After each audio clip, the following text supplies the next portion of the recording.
You are experiencing the Knuckleheads of Liberty podcast. It is May 1st, 2023, and welcome to the Knuckleheads of Liberty, where we are bringing you the people and the organizations fighting for liberty across the country and in your region.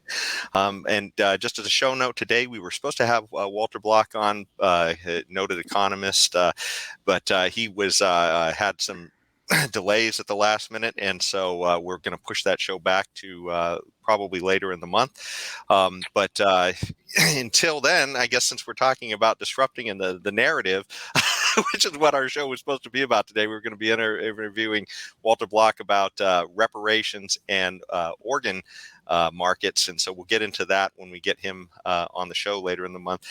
But we're going to talk about all these other narratives that are being disrupted right now. James, our invisible hand, maybe we could get the visual up. So we're talking about the narrative disruption and, who controls the narrative. And so we're seeing, this last week or just about a week ago, a little over a week ago, probably a huge shocker to most of you, whether you liked him or not, Tucker Carlson, the biggest name in cable news, was just dumped. I mean, there was no explanation given, nothing. He was just, they were just said, hey, we're parting ways with Tucker Carlson.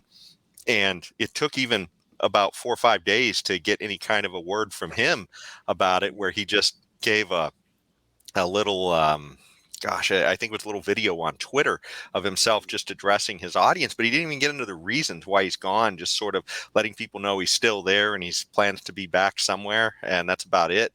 But it is very interesting that this happened, especially maybe heading into this 2024 election cycle, as presidential candidates are just starting to announce and get underway.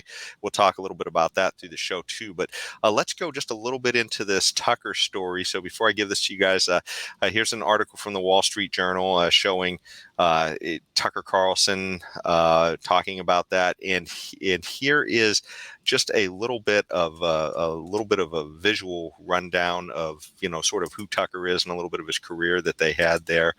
You might remember he was the bow tie guy on CNN, way back a long time ago, and he had this famous exchange with Jon Stewart that sort of nuked him on Crossfire, and ever since then, Tucker's been kind of smoking, on a sort of revival as he got to Fox. And here's a picture of him with Pat Buchanan. And it just shows this is sort of where he evolved to the center stage at Fox News.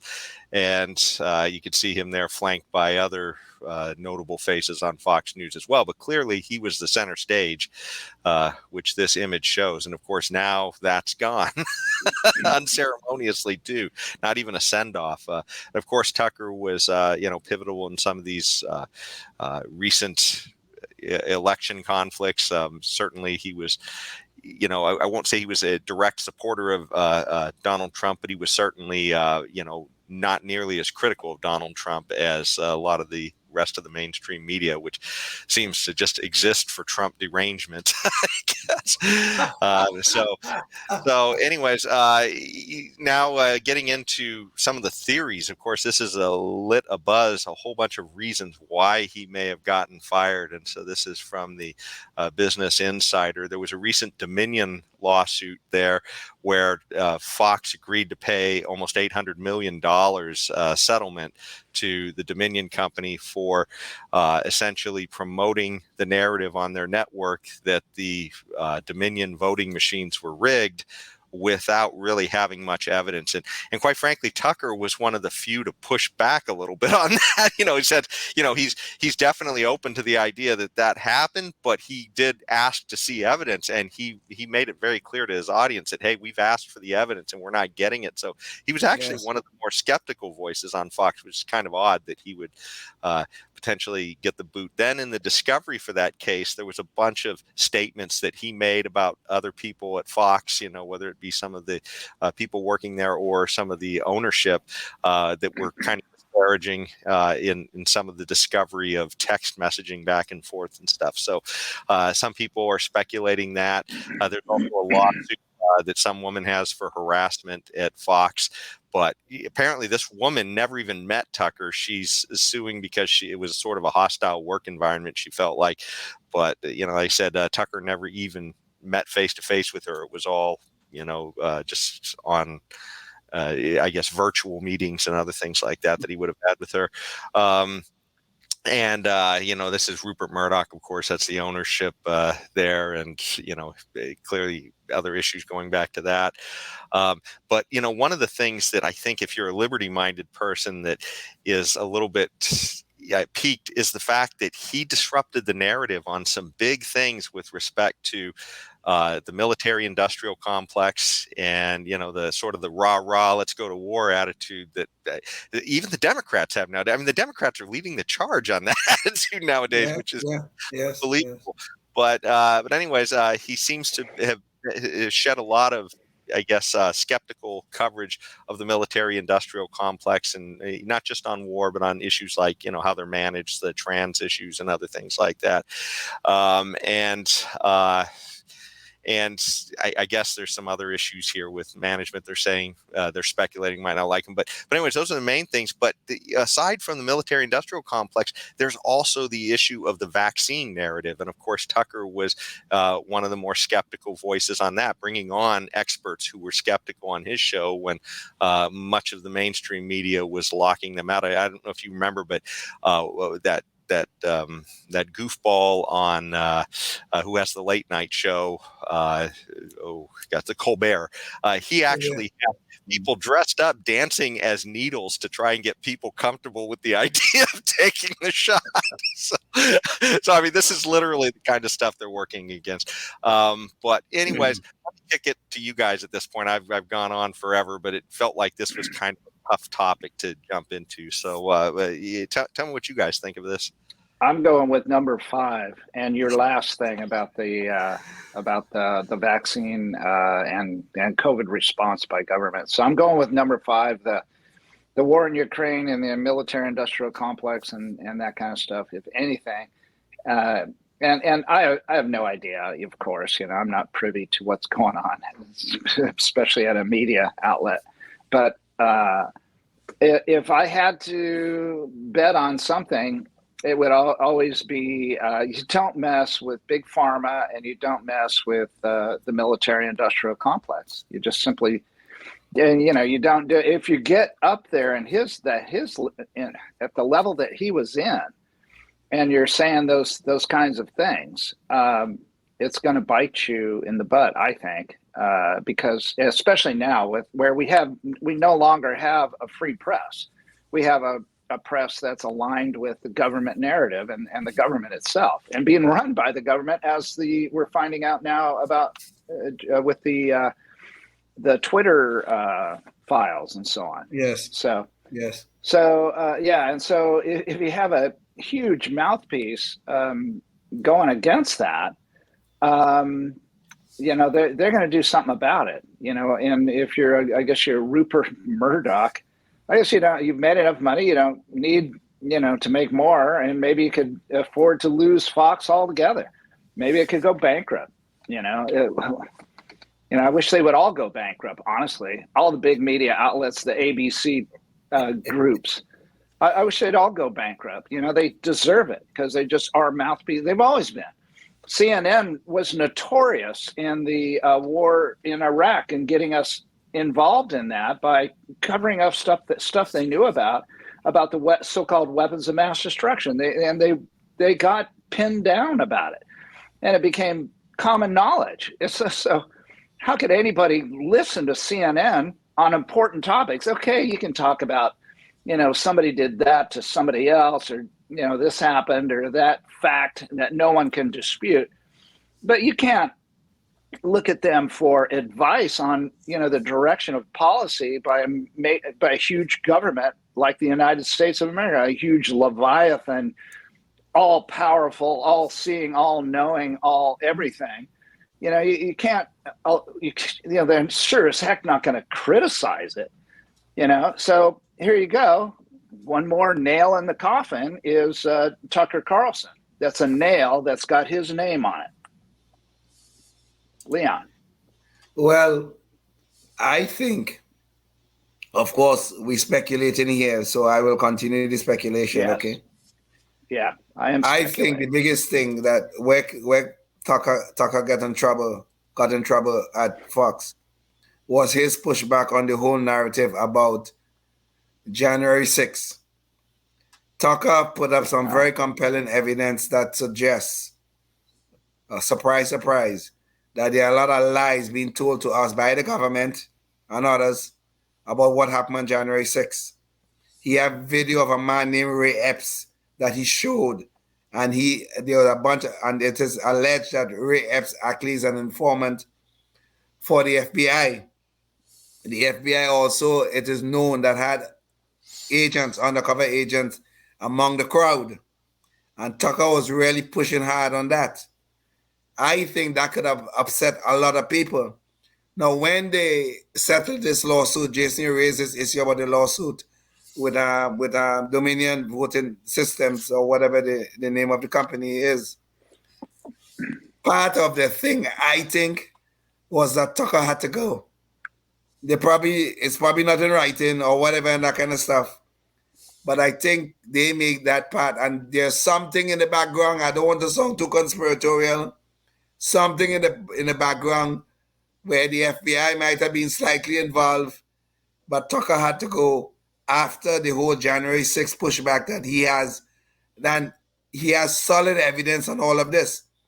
But the FBI and the government and all of these people who prosecuting the January 6th people, they don't like Tucker's narrative about January 6th. They hate it, as a matter of fact. They've been trying to get rid of this man for years now. And I think this settlement with Dominion was a kind of catalyst, was the kind of the seed to finally push him out. But of course, we're speculating, and I don't know.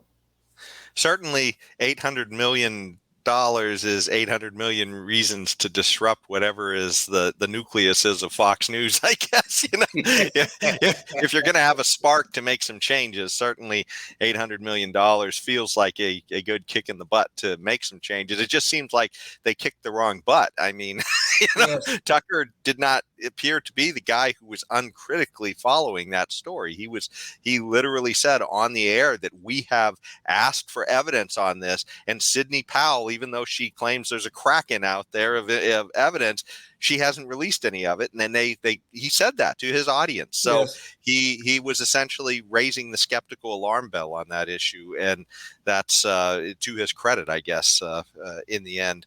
And that is so right, because during the aftermath of the 2020 elections, Tucker was one of the few people, well, I wouldn't say one of the few people, but I would say the top person who was saying, just like you said, there's reason to be suspicious, but he has to see the evidence. And no such evidence was ever forthcoming. I mean, I think where the voting machines are concerned, there's only one proven incident I know about where there was actually vote switching. That was in Antrim County in Michigan. I mean, this is not conspiratorial. It is actual fact, where about 6,000 votes or so were switched from Donald Trump to Joe Biden in Antrim County, Michigan. And I mean, we never really got a good explanation of it to this day. We never did. But beyond that, we have had no good solid evidence of anything related with the machines. There's a lot of suspicions, a lot of speculation, and all that kind of stuff. But Tucker always spoke about this in either the suspicions or it's anecdotal, but no solid evidence other than the Antrim County situation. But yet he's the one who's paying the price. I guess if you want to call it his firing, paying the price, he's the one that they choose to get rid of. And I think there are other personalities on Fox News who went further down that rabbit hole than Tucker did. And ultimately, I think Fox News is going to pay the prices. James, can you pull up the visual on this? So at Fox, the ratings have plummeted since he left. So they've literally lost half of their viewers at that time slot. And Fox used to lead that market, and now they're behind. The knuckle draggers over at CNN. They got behind MSNBC. Yeah. They're behind just all these laggers over there at like CNN and MSNBC. So areas that they used to lead in. So in fact, Tucker released that video that we mentioned on Twitter early on, and he had like 50 million views on it. So I mean that shows you where that audience of Fox may be going. But we got to jump on to the next show, or the next topic rather. So one of the things that this is going to have a huge impact on the Tucker thing is the 2024 elections coming up. And so hopefully Tucker will be back on, raising skeptical concerns. And, he's not necessarily friendly to the libertarians, but at least he's disrupting the narrative. And the worst narrative is the mainstream media's narrative on Joe Biden. The guy, according to the mainstream media, can do no wrong. Even when it's inflation is occurring, it's just like, well, hey, we're better than Zimbabwe, or Argentina or whoever it is, right? I mean, this is literally like the kind of snow job that they're trying to do on the American public. But Biden has announced, and he seems barely coherent this first 4 years. And I think the Democrats there's probably a lot of them who are extremely nervous that he has announced. And just let me show you a little bit about some of the statistics here that have gone on. This is the Bureau of Labor Statistics, and it shows the inflation rate. And you can see that obviously some of this money was piled up while Trump was president into the market. So even though you're not seeing it in 2020, the inflation, that's where the seeds of some of this was sown with Donald Trump, in conjunction with a lot of Democrat governors shutting down the economy and pumping money into the economy at the same time. So you had, the worst of all worlds, printing money and shutting down production. And so that starts to catch up. But of course, Joe Biden's whole presidency is, a tale of a lot of inflation. You can see maybe this first spike is Donald Trump there, but Joe Biden just sort of kept the show going on this. And so, and he certainly wants to keep spending money. It's like the Republicans are having to fight him tooth and nail just to say he won't spend more, than he did last year, essentially, in his spending plans. And this is kind of a GDP growth chart of the United States.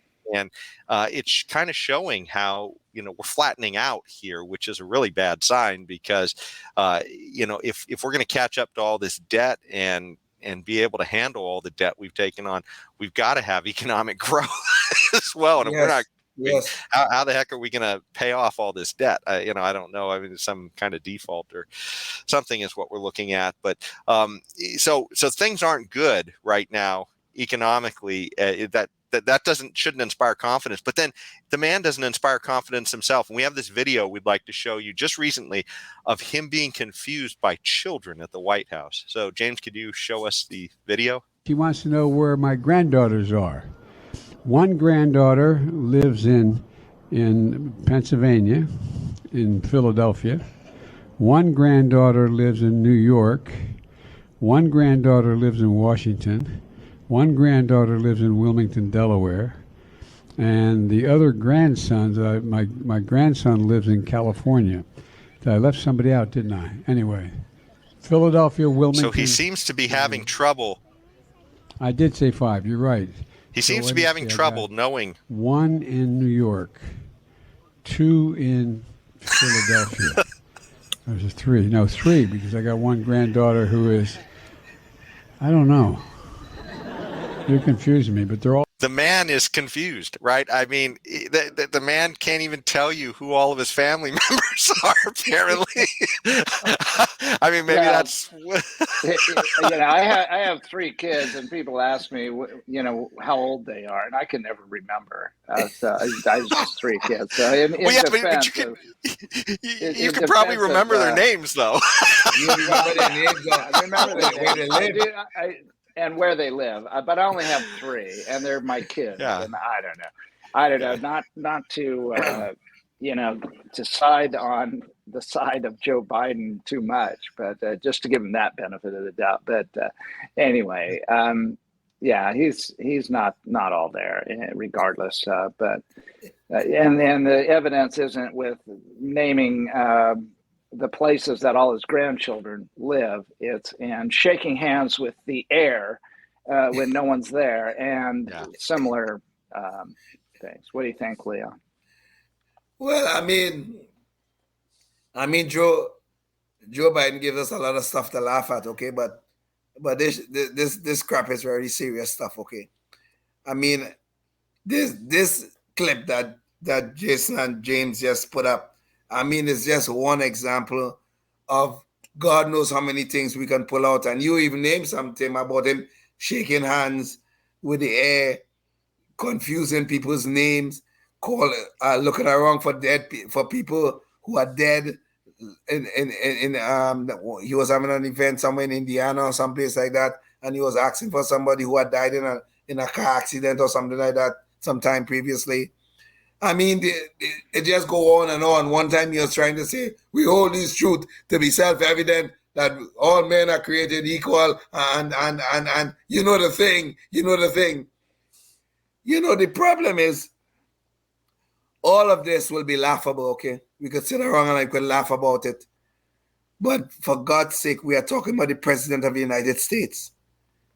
One morning we may get up and this man might decide to nuke Canada or nuke somebody in the world. I mean, this guy, his cognitive abilities is slipping and slipping badly.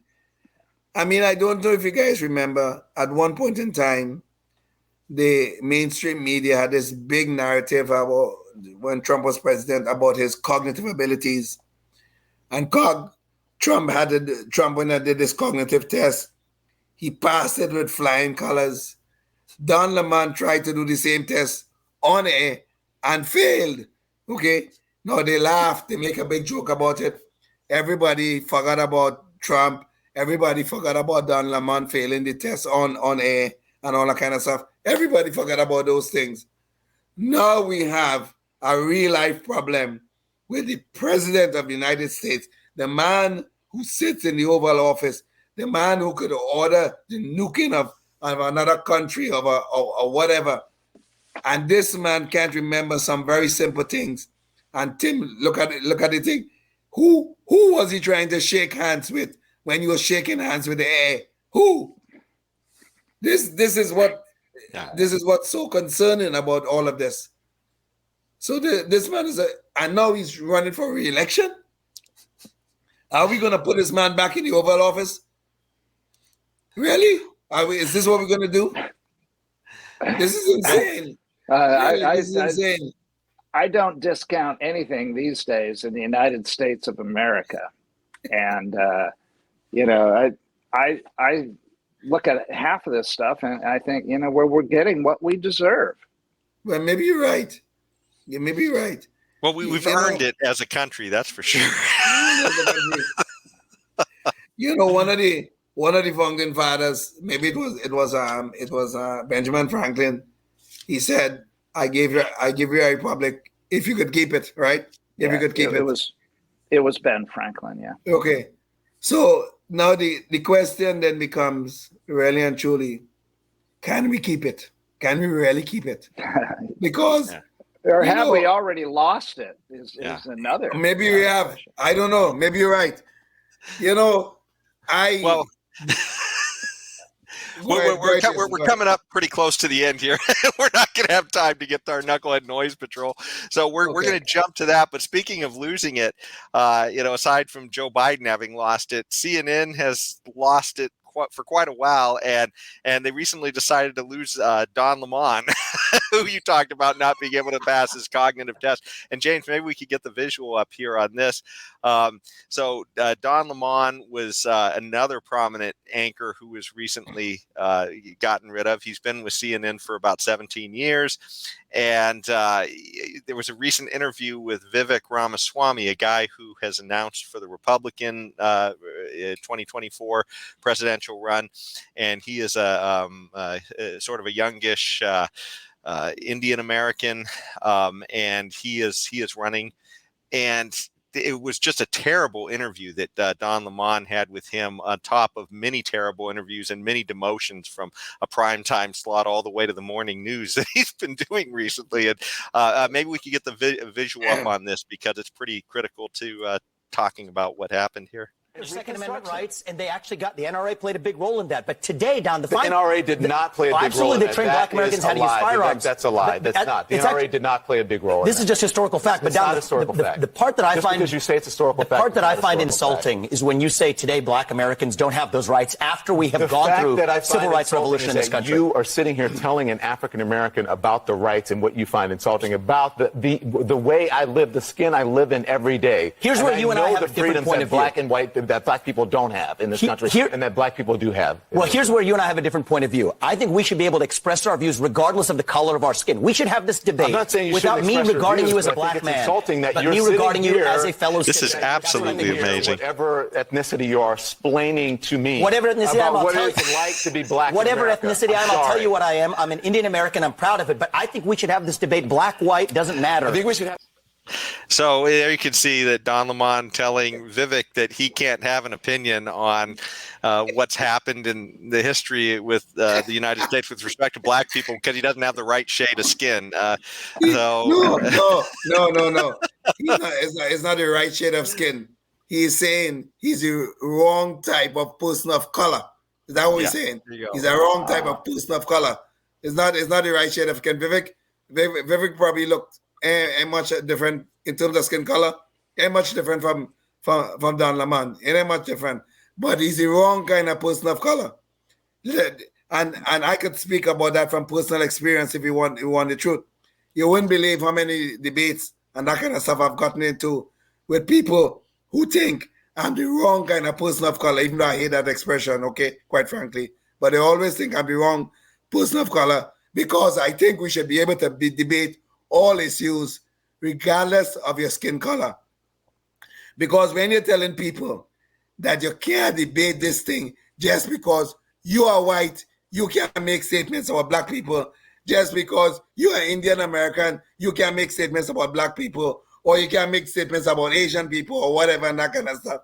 Even though Don Lemon himself has made many, many statements about whites. I wonder what gives him the authority to do that if Vivek cannot make statements about black people, because Vivek is the wrong kind of person of color. This is the craziness, the return to Jim Crow that we are doing right now, and the left is very good at it. They want Unfortunately, it may be the return to Jim Crow, but we're out of time, and we don't have time to go all the way back to Jim Crow. But anyways, thanks so much for joining us. And next week, we're going to have Lars Mapstead on the show. He is running for the Libertarian presidential nomination. So we'll be excited to bring him to you and find out what he's all about. Until next time, stay tuned and stay free. Yes, indeed. Life, liberty, and the pursuit of happiness, always and forever. Thank you for listening to the Knuckleheads of Liberty podcast. Find us on Facebook, Rumble, YouTube, your favorite podcast network, and at knuckleheadsofliberty.com.